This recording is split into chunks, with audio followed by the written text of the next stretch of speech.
Spinal cord पर जा रही थी उसे हम बोलते हैं हाइपोथैलेमस स्पाइनल फाइबर्स। इसके अलावा एक और चीज़ मैं आपको बताती हूँ कि ये जो यहाँ पे ऑप्टिक क्याज्मा बना हुआ ना, ऑप्टिक क्याज्मा से भी कुछ इनपुट जो है इसकी तरफ जा रही होती है, जिसको हम कहते हैं रेटिनो हाइपोथैलेमिक फाइबर्स। उसको भी हम इसके अंदर इंक्लूड कर सकते हैं। तो इस तरह से हमारे तकरीबन 9 इनपुट बन जाती है। ठीक है, इसको मैं यहाँ पे लिख देती हूँ, रेटिनो हाइपोथैलेमिक फाइबर्स। ठीक है, 9 इनपुट आ रही हैं और ये जो है 7 इससे आउटपुट निकल रही हैं। ये जो रेटिनो हाइपोथैलेमिक फाइबर्स यहाँ पे जा रहे हैं ये सर्काडियन रिदम से रिलेटेड होते हैं। उसके बाद जो है नेक्स्ट हम फंक्शंस की तरफ आ जाते हैं कि क्या क्या फंक्शन होते हैं हाइपोथैलेमस के। तो ये तुम्हें पता है कि हाइपोथैलेमस जो है वो 3 सिस्टम्स के साथ कनेक्टेड होता है, limbic system, autonomic nervous system और इसके अलावा एंडोक्राइन सिस्टम। यहाँ पर इनसे रिलेटेड इसके तकरीबन 8 फंक्शन बनते हैं, उनको बारी बारी हम डिस्कस करते हैं। ठीक है, पहला हम देखते हैं इसका ऑटोनॉमिक फ़ंक्शन। ऑटोनॉमिक फ़ंक्शन जो है हम इसका थोड़ा सा पहले भी डिस्कशन हम कर चुके हैं ऑटोनॉमिक फ़ंक्शन पर।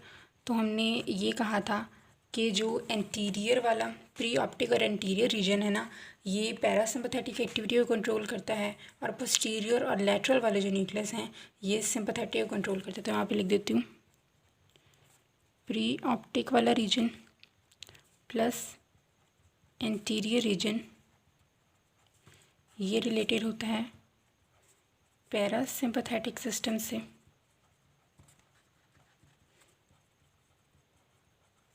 और जो इसका पोस्टीरियर वाला रीजन प्लस लैटरल वाला रीजन है ये रिलेटेड होता है सिंपैथेटिक सिस्टम से। इसका पहला फंक्शन हो गया ऑटोनॉमिक फंक्शन। उसके बाद सेकंड हम आ जाते हैं टेम्परेचर रेगुलेशन।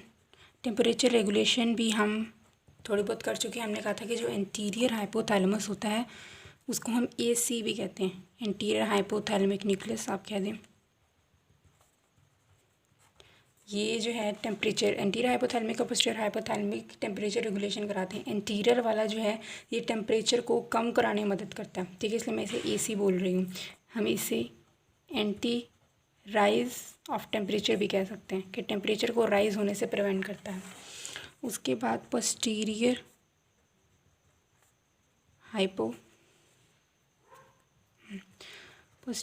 हाइपोथैलेमिक न्यूक्लियस जो है इसे हम एंटी फॉल ऑफ टेम्परेचर भी कह सकते हैं।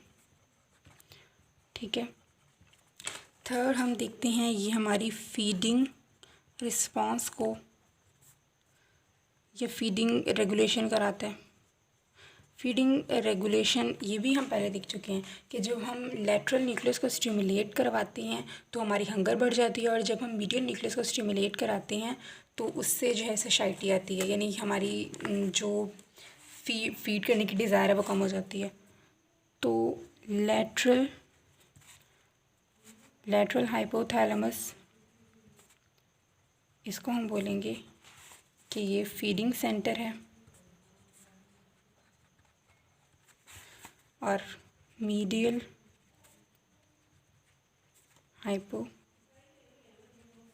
को हम बोलेंगे कि ये हंगर सेंटर है, सशाइटी सेंटर है। अब ये जो फीडिंग वाला सेंटर है इसे हम वेंट्रोमीडियल न्यूक्लियस और ये जो सशाइटी वाला है इसे हम ये जो फीडिंग वाला है ना इसको हम बोलेंगे डॉर्सोमीडियल न्यूक्लियस। डॉर्सोमीडियल न्यूक्लियस भी कह सकते हैं और इसको हम ये सशाइटी वाला इसको वेंट्रोमीडियल न्यूक्लियस भी कह सकते हैं। ठीक है, हम पहले पढ़ चुके हैं। उसके बाद हम आ जाते हैं हमारी फीडिंग रेगुलेशन तो होगी, फीडिंग बिहेवियर को भी कंट्रोल करता है।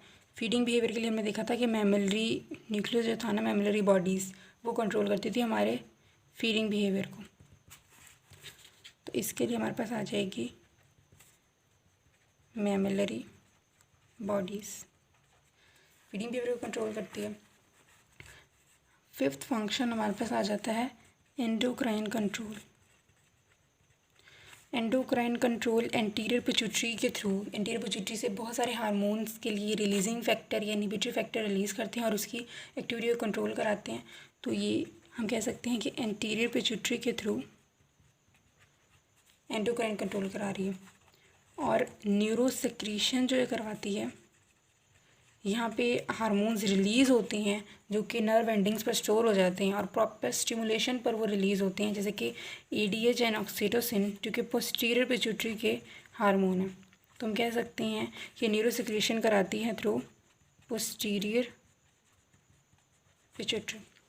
7th फंक्शन हमारे पास आ जाता है इमोशंस एंड बिहेवियर को कंट्रोल करना।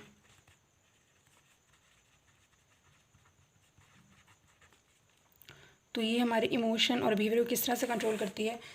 ये जो लैटरल हाइपोथैलेमस है, ये ना सिर्फ फीलिंग सेंटर है बल्कि हम इसे कहते हैं कि ये हैप्पीनेस सेंटर भी है। और ये जो मीडियल हाइपोथैलेमस जिसे हम साइड, इसको हम कहते हैं स्टडी वाला, ये हैप्पीनेस सेंटर भी है। और ये जो लैटरल हाइपोथैलेमस है, ये एंगर सेंटर भी है, ठीक है। इसे हम पनिशमेंट सेंटर भी कहते हैं और इसको हम रिवॉर्ड सेंटर भी कहते हैं। तो इस तरह से ये हमारे इमोशंस को भी कंट्रोल करता है।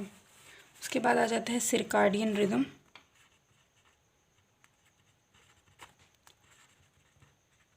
सर्काडियन रिदम को किस तरह से कंट्रोल किया जाता है, सुप्राकियास्मेटिक न्यूक्लियस के थ्रू। सुप्राकियास्मेटिक न्यूक्लियस, क्योंकि मैंने भी बताया था कि रेटिनो हाइपोथैलेमिक फाइबर्स आ रहे हैं। तो रेटिना, ये जो यहाँ से मैं आपको दिखाया था, देखिए ये ऑप्टिक क्याज्मा है। ऑप्टिक क्याज्मा से ये जो रेटिनो हाइपोथैलेमिक ट्रैक्ट आ रहा है, ये सेंसिटिव टू लाइट होता है। जब लाइट पड़ती है तो ये ट्रैक्ट एक्टिवेट हो जाता है। तो ये जो है ना, इस तरह से सर्काडियन रिदम को कंट्रोल करता है। तो किससे कराता है, सुप्रा ऑप्टिक न्यूक्लियस के थ्रू।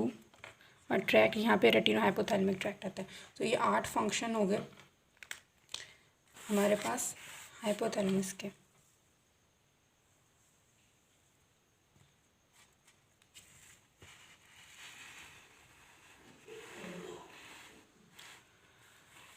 प्लीज़ मेरे चैनल को ज़्यादा से ज़्यादा सब प्रमोट करें अपने फ्रेंड्स के साथ शेयर करके, और वीडियो अगर आपको पसंद आती है तो इसको लाइक भी करें। Thank you.